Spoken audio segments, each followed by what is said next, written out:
طلع البدر علينا بالثنيات الوداع وجب الشكر علينا ما دعا لله. Rasulullah pernah sedih nggak? 3 hal. 1, meninggal Siti Khadijah. Yang kedua, meninggalnya pamannya, ya kan? Yang ketiga, kiri umatnya setiap waktu Rasulullah. Tapi yang ketiga yang buat sedih, Jibril nggak turun selama 1 tahun. Kebayang nggak? Sedih, Pak. Tapi sedihnya Rasulullah itu nggak sampai pada titik merusak imannya. Kalau kita kan sedihnya ngempas, ya kan? Sampai doanya sama Allah pun ngerepet. Ya Allah, kok kayak gini kali lah ya Allah. Pernah nggak Pak doa kayak gitu? 2 hal yang nggak disukai sama Allah. Hati-hati 2 kalimat ini. Jangan pernah terucap dari lisan kita saat punya masalah. 1, ya Allah, kenapa saya yang harus menghadapi ini? Itu kalimat yang nggak disukai sama Allah. Terus tanya Allah, siapa kau? Nabiku aja gue kasih masalah. Betul? Yang kedua, kalimat yang nggak disukai Allah adalah ngomong kayak gini ke Allah, ya Allah, sampai kapan harus aku menghadapi ini?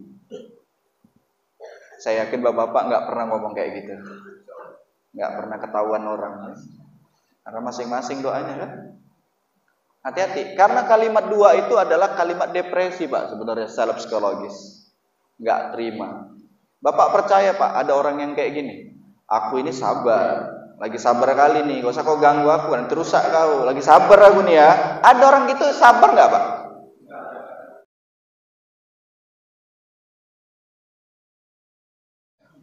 Na'udzubillahi minasyaitonirrajim. Bismillahirrahmanirrahim.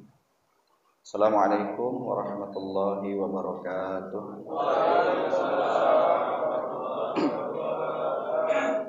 Innal hamdalillah nahmaduhu wa nasta'inuhu wa nastaghfiruh wa na'udzu billahi min syururi anfusina wa min sayyiati a'malina may yahdihillahu fala mudilla lahu wa may yudlil fala hadiya lahu. Asyhadu an la ilaha illallah wa asyhadu anna Muhammadar Rasulullah. Allahumma shalli ala Muhammad wa ala ali Muhammad. Qala Allah Ta'ala fi kitabil karim, na'udzu billahi minasyaitonir rajim. Bismillahirrahmanirrahim. Huwallazi anzala sakinah fi qulubil mu'minin liyazdadu imanan ma'a imanihim. Walillahi junudus samawati wal ardh. Wa kana Allahu 'aliman hakima. Shadaqallahul 'azim. Alhamdulillah, segala pujian hanyalah milik Allah. Kita sebagai makhluk yang begitu banyak aib-aib diri, makhluk yang lebih mudah lalai kepada Allah. Kita seorang hamba yang sejatinya hina di hadapan Allah. Maka tidaklah pantas bagi kita mengambil apa yang menjadi makomnya Allah, yaitu pujian. Jadi dalam sebuah kitab tauhid disampaikan, siapapun yang mencari pujian dari makhluk, berarti dia sedang mengambil kedudukannya Allah. Ya. Jadi siapapun yang hadir kita hari ini, kita sama-sama hamba Allah yang terus ingin tumbuh belajar menjadi seorang hamba yang terus menghamba, dan besar harapan kita Allah ridho sama kita semua, dan besar pun harapan kita Allah pun ridho mengampuni dosa-dosa kita semua insyaallah. Amin ya rabbal alamin. Salam dan salam junjungan kita kepada Nabi kita Nabi Muhammad Rasulullah sallallahu alaihi wasallam. Allahumma shalli wa sallim wa barik alaihi. Mudah-mudahan kita yang senantiasa berselawat kepadanya kelak di yaumil akhir nanti kita mendapatkan syafaatnya. Amin ya rabbal alamin. Baik, sebelum kita mulai, mari sama-sama kita bersalawat sejenak. Sallallahu ala Muhammad. Sallallahu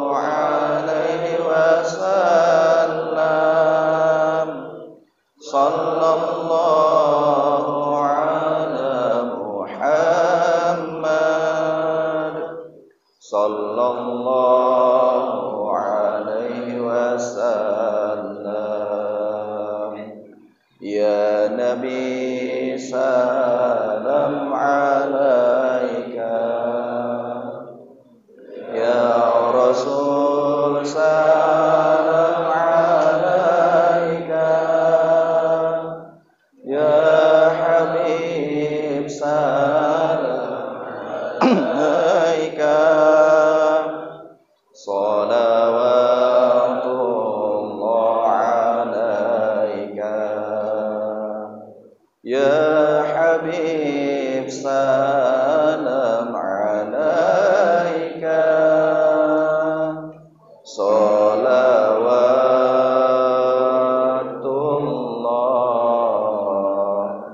alaika. Allahumma sholli ala Sayyidina Muhammad wa ala ali Sayyidina Muhammad. Pertama sekali yang saya muliakan, alim ulama, tokoh agama, tokoh masyarakat, Bapak Al-Ustad. Yang saya muliakan, Ketua FKSMM Al-Ustad Hendro SPDI, yang dimana tadi diwakili oleh Al-Ustad Syamsir. Yang saya muliakan seluruh pengurus jajaran BKM Mushola Al-Ikhlas Bapak Mudin, serta teman-teman yang hari ini berkontribusi banyak hal untuk pelaksanaan hari ini. Dan tentunya juga yang saya muliakan seluruh jemaah yang berhadir pada kajian subuh hari ini. Saya berdoa, berharap Allah memberikan keridhaan, hatinya dilapangkan, urusannya dimudahkan, dan segala apapun yang diinginkan diridhoi Allah Subhanahu wa taala. Amin. Pulang dari sini keluarga kita sakinah mawaddah warahmah, anak-anak kita menjadi anak yang soleh dan solehah, dan Allah pun membukakan pemahaman agama untuk kita semua. Amin ya rabbal alamin. Baik, seluruh jemaah sekalian, mungkin ada yang sebagian hadir kemarin di kajian Ahad subuh di Mushola Al-Ikhlas di Banten ya, yang saya ngisi kemarin. Saya melanjutkan materi yang itu. Kemarin kita bahas tentang apa? Iblis ya. Bahwa ada satu perbuatan yang menghancurkan kemuliaan iblis itu sendiri, yaitu adalah ana khairum minhu. Aku lebih baik darinya, ketika dia berkata pada Nabi Adam pada Nabi Adam alaihissalam. Lalu ketika dia diturunkan Allah, fakhruj, keluar kata Allah dari surga, innaka minas sagirin, sungguh kau akan jadi makhluk yang hina. Ada akad yang diminta oleh iblis. Iblis minta ke Allah 2 permintaan, dan Allah mengabulkan 2 permintaan itu. Ini unik ya Pak. Iblis yang bangkang, menyalahi aturannya Allah, tapi ketika meminta dikabulin. Itu bukti bahwa maha baiknya Allah sebenarnya. Apa permintaan iblis? 2. Iblis minta 2 hal sama Allah. Permintaan ini dicatat sama Allah dalam Al-Quran di surat 17 ayat 62 kalau tidak silap saya. Surat 17 ayat 62, iblis minta yang pertama adalah la in akhartani ila yaumil qiyamah. Ya Allah, hidupkan aku sampai hari kiamat. Dan Allah mengatakan di surat 7 ayat lain, di surat lain Allah mengatakan innaka minal munzirin, kamu termasuk orang yang kuberi penangguhan waktu. Berarti dia minta apa? Panjang umur. Dan dalam saya baca dalam sebuah kitab tauhid ya, yang memang saya pelajari sampai hari ini, ternyata etika kita kepada Allah adalah tidak pantas meminta doa dipanjangkan umurnya, karena itu adalah doanya iblis. Lalu bagaimana yang kita minta? Yang kita minta adalah keberkahan umur sama Allah. Jadi kalau udah berkah, nggak ada urusan panjang, nggak ada urusan pendek. Tapi hari ini kita masih minta, ya Allah panjangkan umur kami. Padahal hakikat hidup bukan seberapa lama, tapi seberapa Allah ridho. Gitu ya Pak. Jadi mohon maaf ini, silakan dikoreksi kembali untuk doanya. Cobalah jangan meminta dipanjangkan umurnya, tapi mintalah diberkahi umur kita. Kalau saya diajari guru kami, selalu doanya begini, ya Allah, ridhoinlah sisa umur kami. Agar setiap jalan dan sisa umur kita mendapatkan keridhaan Allah dan diberi keberkahan. Jadi ketika kita meminta, ya, dipanjangkan umurnya, berarti kita minta sama seperti permintaan iblis. Berapa tahun Pak pernah doa itu? Istighfar ya kita. Astagfirullahaladzim. Dan saya juga sedih Pak, kadang masih ada juga Ustadz doa bersama doanya itu, ya Allah panjangkan umur kami. Saya bingung tuh jawabnya itu. Gitu ya. Inilah pentingnya kita menyelami Al-Quran. Jadi Al-Quran itu bukan hanya sebagai petunjuk, tapi Al-Quran itu juga menjadi hikmah. Sehingga Al-Quran yang Allah tuliskan, yang hari ini mushaf yang kita pegang itu bukan hanya sebagai bacaan berpahala saja, tapi bisa memberi petunjuk dan bahkan puncaknya adalah memberikan hikmah, gitu ya, insya Allah. Nah, masuk permintaan iblis yang kedua. Nah, permintaan kedua ini Pak yang jadi persoalan kita sebenarnya. Apa permintaan iblis? Coba tebak Pak. Apa Pak permintaan kedua yang? Pertama minta panjang umur. Ayo, yang kedua apa diminta ya? Ayo. Yang tahu boleh pulang duluan. Apa yang kedua? Iblis minta ini Pak. La'ahtanikan dzurriyyatahu. Aku akan menggoda seluruh keturunannya. Silahkan kata Allah. Allah ngapain suruh? Jadi kalau bahasanya ada akad antara Allah dengan iblis. Minta panjang umur Allah kabulin. Yang kedua, aku akan menggoda keturunan Nabi Adam tuh sampai hari kiamat. Silahkan kata Allah. Berarti artinya apa Pak? Allah pun sudah mengizinkan iblis itu menggoda kita. Nah, iblis menggoda kita dengan dua cara. Cara yang pertama adalah yuwaswis, dengan dibisik-bisik ini. Yang kedua, talbis, tipu daya. Kira-kira kita banyak yang mana kena nih Pak? Bisik-bisik atau tipu daya? Tipu? Dua-dua Pak, tergantung kondisi. Tapi ternyata kalau kita tanya, jujur Pak, jujur kita tanya dalam hati kita, kira-kira sanggup nggak Pak ngelawan dua tadi, talbis, tipu daya dan bisik-bisik ya? Sanggup Pak kira-kira? Ayo mana? Sanggup nggak Pak? Jujur, sanggup nggak? Ada yang sanggup? Angkat tangan? Nggak ada yang merendahkan tangan deh. Cuma berapa? 2 orang. Saya secara pribadi pun Pak, kalau ditanya, nggak sanggup saya. Karena kita nggak sanggup, makanya strategi iblis dibocorin sama Allah. Dia dengan dua ini datang dari 4 penjuru.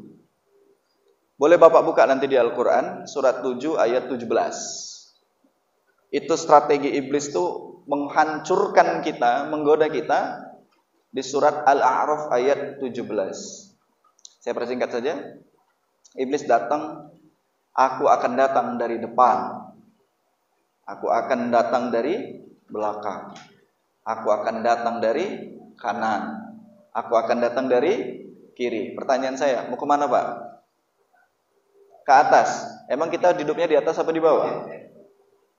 Dan ini sebagai kias bahwa tidak ada celah bagi manusia untuk bisa menghindar dari dua hal tadi. Apa tadi? Bisik-bisik dan tipu. Ternyata jawaban Allah di dalam Al-Quran ini, ternyata dia datang dari 4 penjuru ini, tidak disuruh kita langsung bermaksiat. Iblis paham kalau Bapak disuruh jangan sholat pasti nggak mau. Izin Pak, Bapak mau nggak ayo minum khamar, mau nggak? Pasti bisa nolak kan? Ayo kita jolimi dia, masih bisa nolak. Iblis paham, dia nggak akan menggoda di situ. Apalagi orang ahli ibadah, iblis nggak akan menggoda supaya dia jangan ibadah. Nggak usah kata iblis, capek kita goda dia, karena dia memang ahli ibadah. Terus apanya yang dirusak? Yang satu ini Pak dirusak. Rusak yang satu ini, maka bisa dipastikan rusaklah pintu-pintu kebaikan yang lain. Tapi terjaga satu pintu ini, maka terjagalah seluruh pintu-pintu yang lain. Ayo, pintu apa itu Pak? Ternyata sangat sederhana sekali. Saking sederhananya, sepele orang Pak, nggak sadar kalau itu adalah jebakan iblis.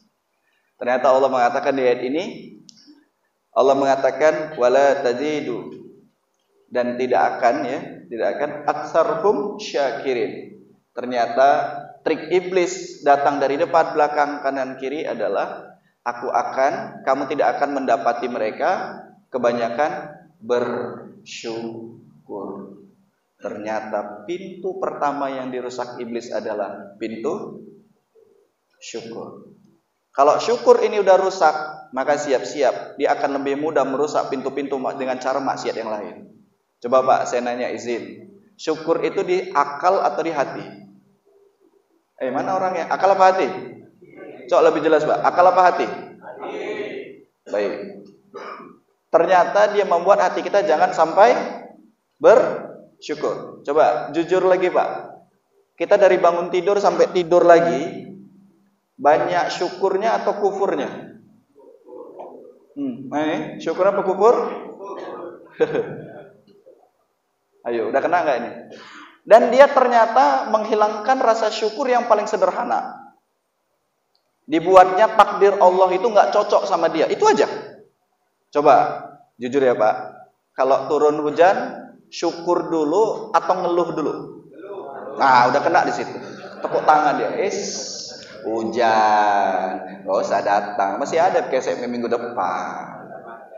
Kena di situ. Dikasih panas, panas sekali. Coba berapa tahun Pak kayak gitu? Serius loh Pak. Dikasih jalan becek, becek kali, baru bersemir. Dikasih jalan kering, banyak kali abunya. Pokoknya apapun lingkaran depan belakang kanan kiri yang dibuat iblis itu adalah bagaimana caranya jangan sampai bersyukur. Saat dikasih uang banyak, syukur apa kufur? Beri kali Pak. Serius nih, saat dikasih uang banyak sama Allah, syukur apa kufur? Saya yakin Bapak bersyukur, alhamdulillah. Cuma penggunaannya yang membuat kufur. Betul tak? Menang dia di situ. Dikasih uang sedikit, ayo serius nih Pak. Dan intinya adalah yang dirusaknya adalah rasa, bukan rasio, tapi rasa. Apa rasa? Kolbu. Makanya izin Pak, di kesempatan ini kita sengaja tim media minta sama saya pakai slide begini, ya sudahlah, memanjakan jemaah. Ya, karena memang saya ngisi di luar sana hampir 90% saya mengisi kalau diundang di beberapa kota pakai slide. Supaya apa? Ada tampilan, ada audio, ada visual. Jadi ini namanya memanjakan jemaah. Tapi jangan fokus sekali kemari Pak. Fokus aja di sini sama di sini, insya Allah ya. Nah ternyata dia ngerusak kita dari mana? Hati kita dulu. Makanya Pak, izin Pak. Kalau ditanya Pak, gimana kabar hati kita hari ini? Sehat atau sakit? Oh, udah Masya Allah. Berarti tidak perlu lagi kita bahas ini. Assalamualaikum warahmatullahi wabarakatuh. Udah selesai, nggak ada lagi dibahas. Sehat kan? Serius ini Pak. Gini deh, kalau saya tanya, hati kita sama Allah hari ini sedang baik atau belum baik? Serius? Sedang baik atau belum baik? Yang jawab sehat tadi mana? Mana orangnya? Astagfirullah. Ternyata sadar gak sadar hati kita belum baik. Kenapa? Antara syukur sama kufur lebih banyak? Terima sama kecewa lebih banyak? Sabar sama ngegas lebih banyak? Suntuk sama tenang lebih banyak? Udah, ini berarti hatinya sedang berpenyakit. Serius Pak. Ya Allah. Jadi saya pernah bertanya, Ustaz, gimana caranya biar hidup saya itu enak? Rubahlah dari pola rasa katanya. Gimana pola rasa itu? Merubah kondisi hati. Pak jujur Pak, saya tanya, masalah itu ada nggak? Mana orangnya? Masalah ada nggak? Masalah itu salah atau benar Allah kasih ke kita? Udah mulai, aduh. Benar atau salah Allah kasih? Pernah nggak Allah ngasih masalah salah tempat? Maaf ya, salah tempat bukan kau yang kukasih, salah, maaf ya. Pernah Allah gitu? Allah nggak pernah keliru. Pertanyaan saya, masalah itu menyenangkan hati atau merisaukan hati? Ayo, siapa yang datang ke tempat ini yang tidak punya masalah, Pak? Angkat tangan. Nah, dari mukanya aja udah kelihatan. Muka-muka penuh Masalah. Memang hidup ini penuh. Cuma yang jadi persoalan hari ini adalah masalah itu baik atau tidak? Ya udah, berarti apa yang dipermasalahkan? Nah, benar Pak, masalah itu baik karena Allah menjanjikan tidak ada orang hidup kecuali akan selalu ditimpa. Yang menjadi problem hari ini adalah dibuat sama iblis, diskenariokan seolah-olah masalah itu membuat dia punya masalah sama Allah. Itu aja. Nggak terima. Betul? Bapak mau kayak manapun masalah tetap ada nggak? Kapan orang itu nggak punya masalah lagi? Mati Pak. Tinggal mempertanggungjawabkan aja. Itulah masalah dia di alam kubur. Beda lagi. Cuma asiknya Pak, minta ampun enaknya di mana? Di alam kubur atau lagi hidup? Kalau di alam kubur mana cerita, betul enggak? Tapi mohon maaf hari ini masih banyak orang yang angkuh sama Allah seolah-olah hidupnya kayak nggak pernah salah sama Allah. Istighfar ya. Astagfirullahaladzim. Nah, izin ya Pak. Mau nggak Pak kita bocorin lagi nih? Iblis masuk ke dalam hati kita. Ternyata dibuatnya beberapa momentum perasaan yang gak enak. Ayo Pak, kira-kira perasaan apa yang dibuat Allah? Atau saya pengen diskusi ini Pak, bukan kayak ceramah gitu ya, insyaallah. Satu, perasaan apa? Was-was. Iya benar, was-was. Perasaan yang pertama sekali Pak, bagaimana dibuat hati ini begini, apa? Godop. Apa godop? Ini apa? Coba baca yuk. Kemarahan, dendam, sakit hati, kebencian, luka batin. Iblis ini dulu dibuatnya. Dibuat kita jadi orang mudah senggol sikit, bacok. Betul nggak? Nggak sur sikit, apa kau? Betul nggak? Saya pernah bertanya dalam hati, ya Allah, kenapa bumi ini tidak lembut gitu? Ternyata hati orang sudah banyak yang keras. Ya izin Pak, ini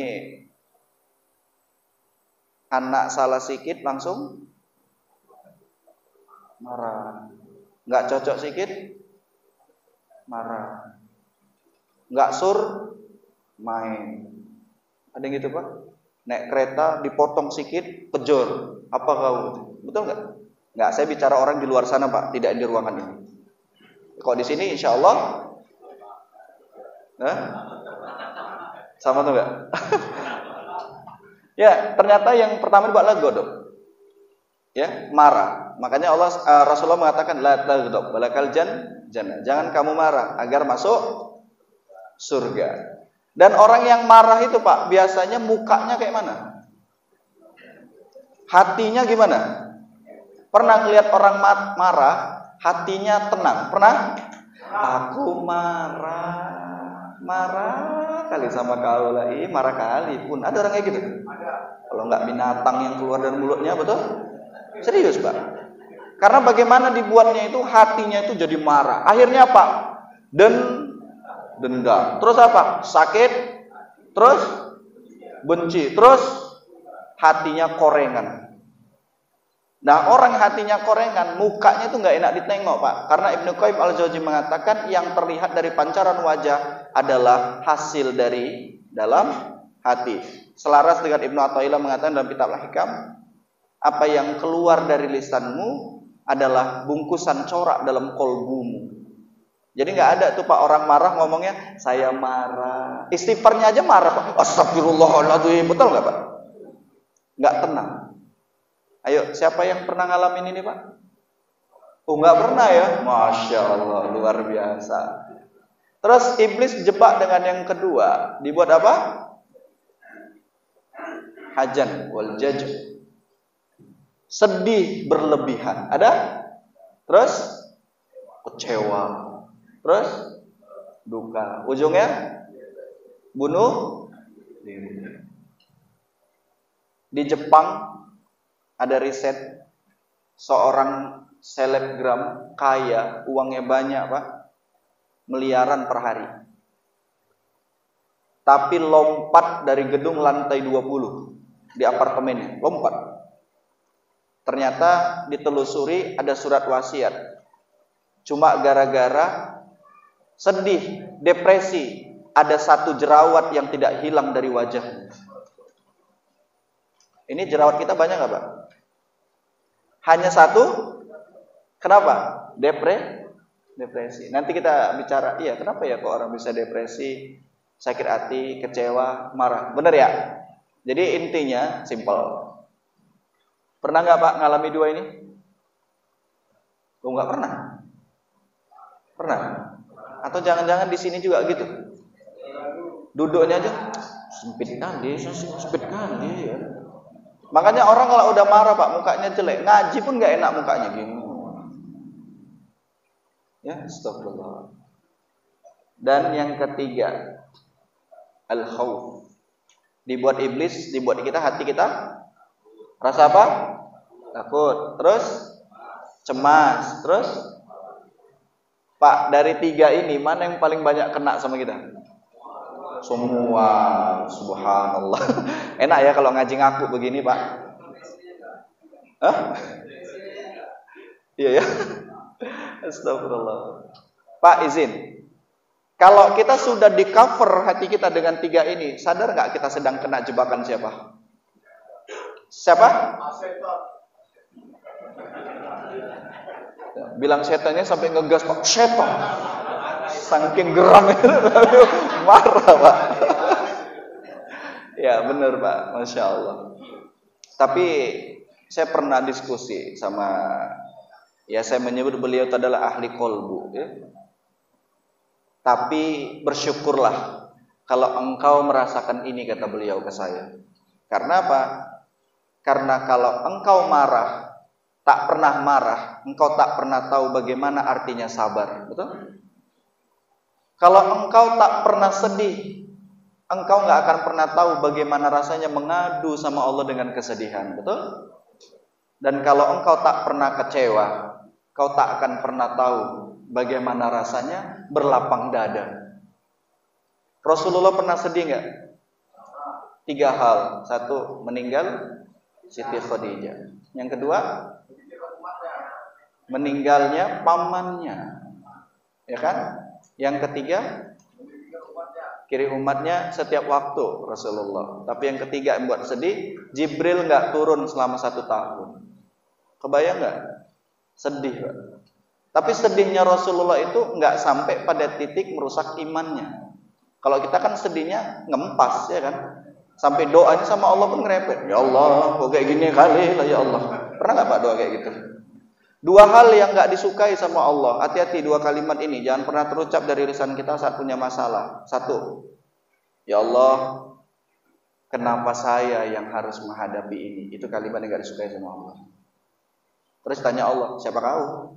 Nabiku aja kau kasih masalah. Betul? Yang kedua, kalimat yang nggak disukai Allah adalah ngomong kayak gini ke Allah, ya Allah, sampai kapan harus aku menghadapi ini? Saya yakin bapak-bapak nggak pernah ngomong kayak gitu, nggak pernah ketahuan orang, karena masing-masing doanya kan. Hati-hati, karena kalimat 2 itu adalah kalimat depresi Pak, sebenarnya secara psikologis, nggak terima. Bapak percaya Pak, ada orang yang kayak gini, aku ini sabar, lagi sabar kali nih, gak usah kau ganggu aku, nanti rusak kau, lagi sabar aku nih ya. Ada orang gitu sabar nggak Pak? Dia ngomongnya apa? Sabar kan? Padahal faktanya, nah pernah nggak jumpa orang ini? Aku ikhlas nih, ikhlas sekali pun, cuma aku nggak, jangan kau ulangi lagi. Ikhlas kan? Itu namanya kamuflase Pak. Nah pertanyaan saya Pak, apa resikonya kalau mendapati 3 hal tadi? Kira-kira resikonya apa? Hatinya gimana? Iya rusak. Maksudnya gimana Pak kondisi hatinya? Ini Pak, gimana kondisi hatinya? Pak izin Pak, kalau Bapak saya tanya nih kita semua, milih mana? Tempat sempit ada 1 tikus, tempat lapang ada 1000 tikus. Pilih mana? Ayo, ini ujian apa namanya, psikotes. Mau yang mana Pak? Seandainya dapat 2 pilihan, tempatnya sempit, Sempit 1 kali 1 meter, nggak ada pintu, nggak ada atap, nggak ada pintu, nggak ada pembuka, tertutup. Tikusnya 1, tapi di tempat lapang tikusnya 1000. Pilih mana? 1000. Kenapa nggak milih yang 1 tempat tikusnya 1? Astagfirullah. Jawabannya simpel, Pak. Kalau ditanya yang enak yang mana? Tempat lapang 1000 tikus, iya. Tapi kan tikusnya banyak, Pak.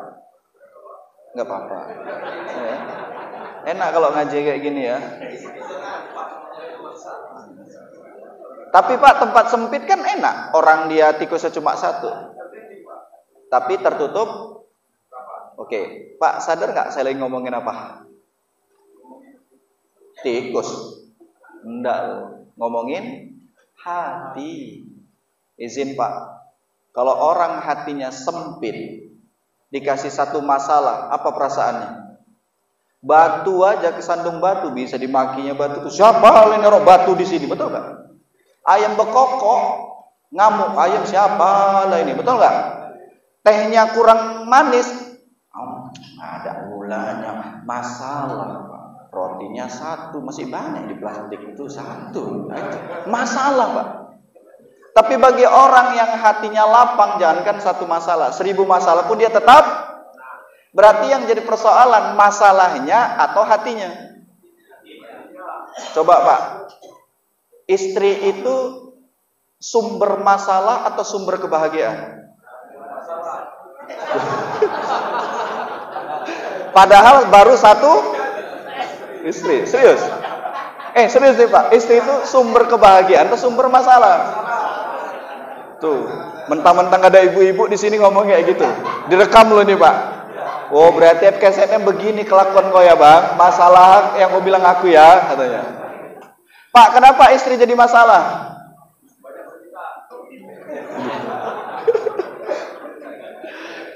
Izin Pak ya, saya dilatih sama guru-guru tauhid kami untuk tidak pernah marah sama istri. Latihan itu Pak, berat kali, lebih berat ngecor jam 12 siang di tengah terik Pak. Bagaimana istri marah kita tetap? Alhamdulillah. Saya waktu ingat Pak, saya waktu ngisi di Makassar, itu saya pernah nanya sama Bapak, Pak, gimana rasanya dapat istri yang cerewet? Yang ngomong ini saya nggak tahu, rupanya ngomongnya adalah wakil bupati Pak. Ternyata dia bilang, nggak apa-apa Ustaz, saya bersyukur istri saya cerewet. Loh kenapa? Daripada nggak punya istri gitu. Ya juga ya. Berarti dia melihat apa? Dari sisi kekurangan atau kebersyukuran? Syukuran. Kalah nggak iblis di sini? Mak bersyukur sekawan ya dibuat istri cerewet. Nah sama kan kayak kita ya kan Pak. Kalau istri kita cerewet kita syukur Pak. Syukur kali ya Allah. Syukur kali aku ya Allah. Atau jangan-jangan marah aja kau, betul nggak? Sampai ada teman saya, aku Ustaz kalau biniku marah, aku diemi aja seminggu. Ini marah namanya, betul nggak? Coba belajar Pak. Alhamdulillah. Karena boleh jadi kalau nanti sudah tidak ada, jangan-jangan marahnya itu yang kita rindukan, betul? Betul nggak? Jadi masalah nggak Pak istri cerewet?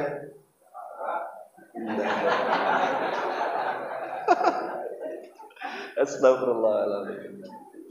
Alhamdulillah Pak, saya berlatih itu udah berapa tahun terakhir, nggak marah sama anak, nggak marah sama istri, dan nggak marah sama keadaan. Rezeki saya pun diperbaiki sama Allah. Karir saya diangkat sama Allah, bisnis saya diangkat sama Allah. Ternyata Pak, ada kebaikan-kebaikan yang Allah berikan. Dakwah saya Allah kasih Pak kemana-mana. Nggak pernah mimpi Pak berdakwah ke sana ke sini nyampe. Nggak pernah mimpi berdakwah ke luar daerah, ke luar negeri, beberapa negara. Nggak pernah mimpi, tapi kok Allah kasih, masya Allah. Dan itu semua karena izin. Ternyata seketika saya tanya, Ustaz, kenapa bisa begini Ustaz? Anda punya ilmu nggak segitu banget kayak orang-orang? Guru saya cuma senyum Pak, gini aja. Iya, ilmu bukan milikmu, ilmu itu milik Allah. Tapi jika engkau sudah belajar memperbaiki hati, maka akan Allah pakai dirimu untuk memperbaiki hati banyak orang. Masya Allah. Jadi kuncinya di mana? Kalau Bapak ingin keluarganya baik, perbaiki dulu Pak hati pimpinannya. Kalau ingin perusahaannya baik, perbaiki dulu hati pimpinannya. Dan kalau pingin Pak anak kita baik, perbaiki dulu hati orang tuanya. Kalau pingin istri kita baik, perbaiki dulu hati suaminya. Tapi Ustaz sama aja Ustaz. Aku udah perbaiki hatiku. FKSM enggak pernah libur aku. Tapi dongkol aja aku nengok biniku. Ada yang gitu? Enggak ada. Alhamdulillah. Enggak ada yang ngaku. Insyaallah. Izin Pak. Semuanya biang keroknya adalah hati yang Oke Pak, sekarang saya tanya, jujur. Hari ini hatinya lagi sempit apa lapang?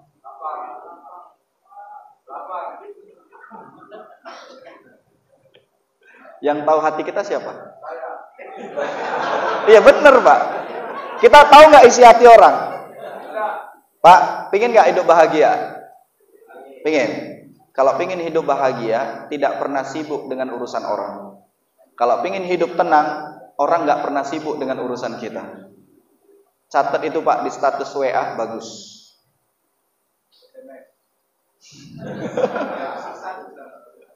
Ya gitu ya. Pak jujur Pak, kalau hatinya sempit berarti pingin lapang.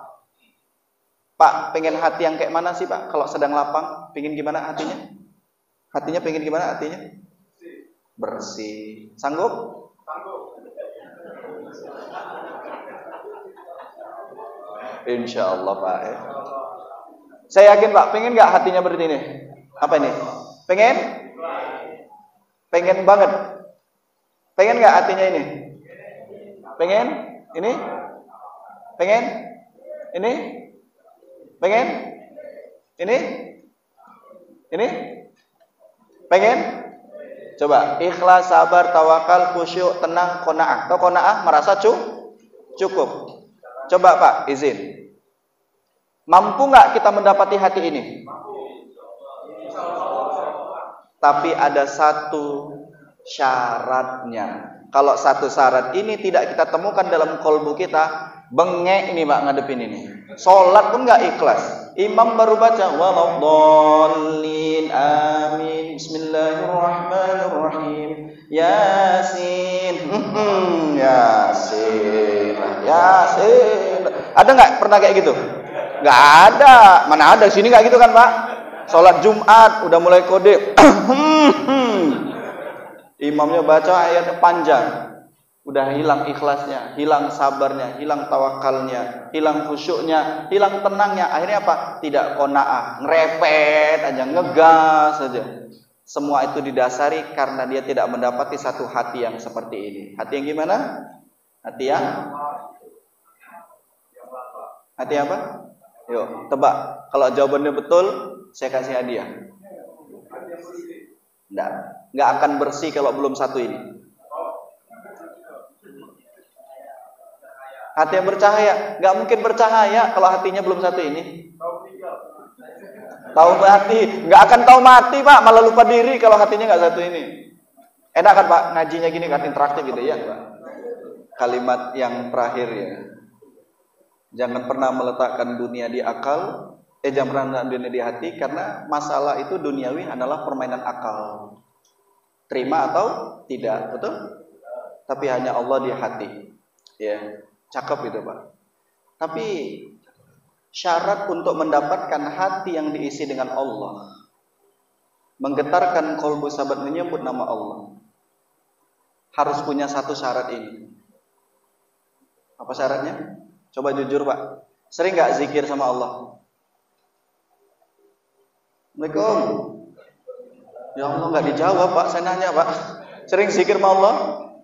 Zikir yang simpel aja lah. Subhanallah berapa kali? 3. Alhamdulillah 3. Allah Akbar. Kalau jujur Pak, saat kita berzikir, mana yang paling sering? Berzikir mengejar jumlahnya atau menikmati rasa zikirnya? Ayo jawablah. Ngejar jumlahnya atau menikmati rasa dalam zikirnya?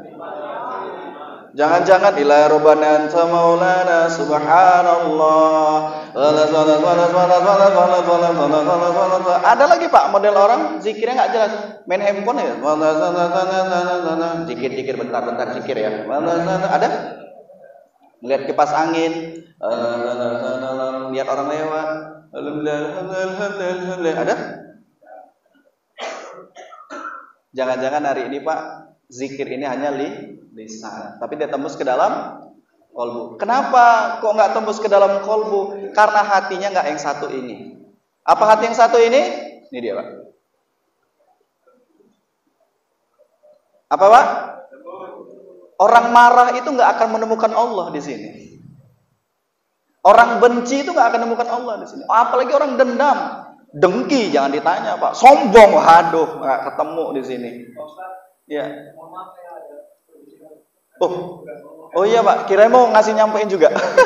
Siap, makasih ya Pak. Siap Pak. Baik. Gitu ya. Emang udah jam berapa sih? Oh, udah jam 7. Saya kira di kode udah habis waktu, ya. Baik. Pak, pengen hatinya lembut? Serius? Umar bin Khattab hatinya keras apa lembut? Nah, keras lembut, bingung deh. Umar hatinya keras apa lembut?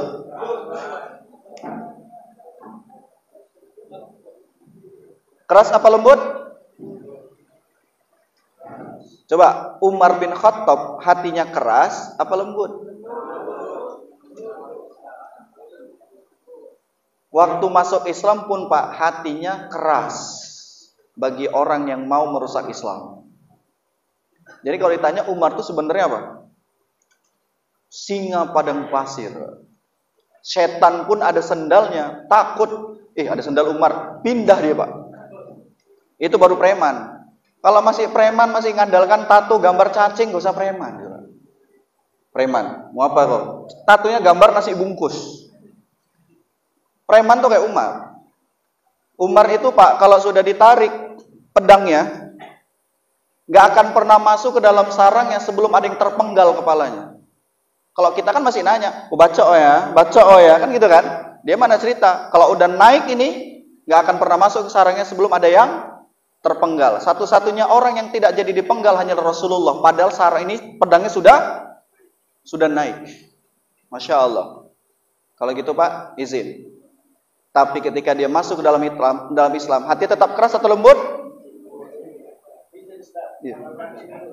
Iya.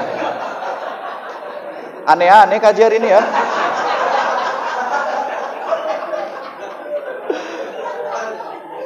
Untung di daerah awak sendiri ya, Masya Allah. Tempat orang jiper juga nih Pak. Pak izin. Ternyata saya akan membuktikan bahwa Umar tuh hatinya keras, tapi kerasnya itu pada tempatnya, lembutnya pun pada tempatnya. Yang masalah itu adalah nggak tahu tempat. Apa kata Umar bin Khattab? Umar bin Khattab mengatakan, ya, beliau mengatakan, aku nggak peduli Pak, kata dia, keadaan apapun yang ku alami, apakah yang ku suka atau yang ku benci, karena aku tidak pernah tahu apakah kebaikan yang padaku senangi ataukah yang ku benci. Dengan kata lain, dia nggak pernah protes dengan keadaan yang Allah berikan. Karena apa? Hatinya melembut sama Allah. Izin Pak, mohon maaf. Masalah itu baik atau tidak? Coba jujur Pak. Pernah nggak Bapak sholat sampai nangis? Pernah. Itu biasanya karena kebanyakan nikmat atau banyak masalah?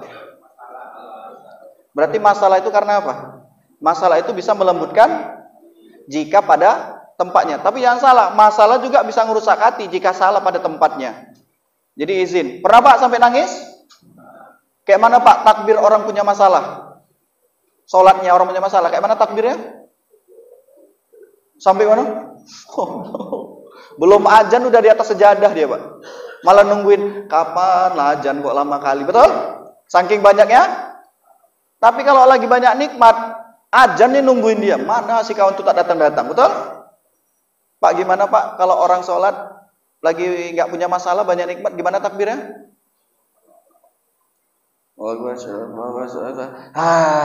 Allah, betul? Tapi pernah nggak Pak sampai nangis itu? Pernah? Jujur Pak, pernah. Ini bapak-bapak kalem semua ya, nggak pernah sampai nangis ya, Masya Allah. Cuma nyesek aja. Nah itu karena masalah.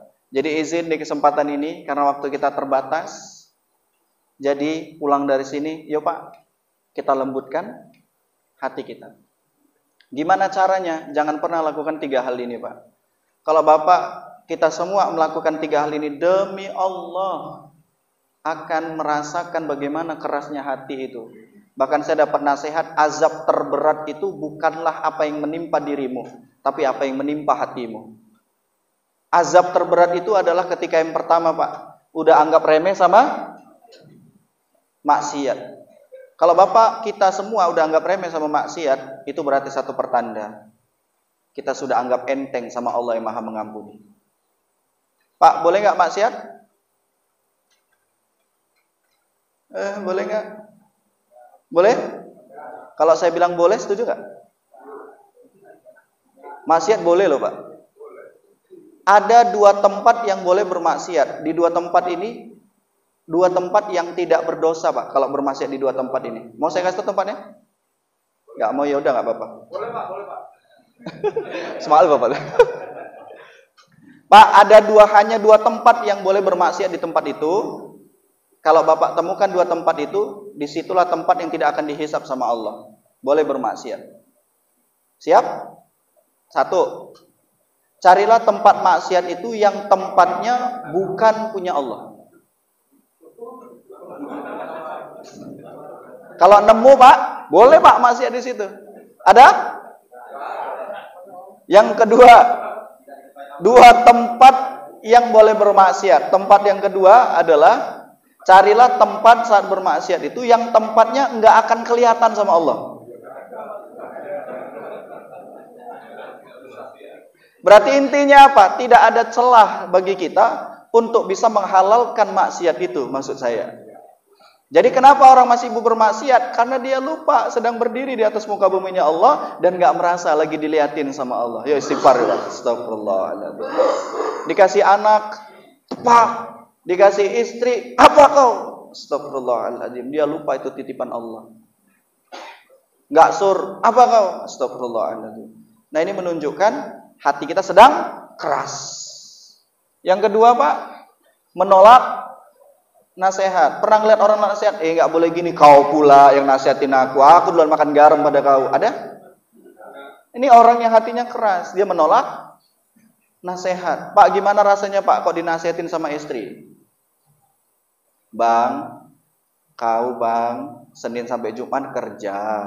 Sabtu kau cari sampingan. Minggu kau mancing. Kapan lah sama kami?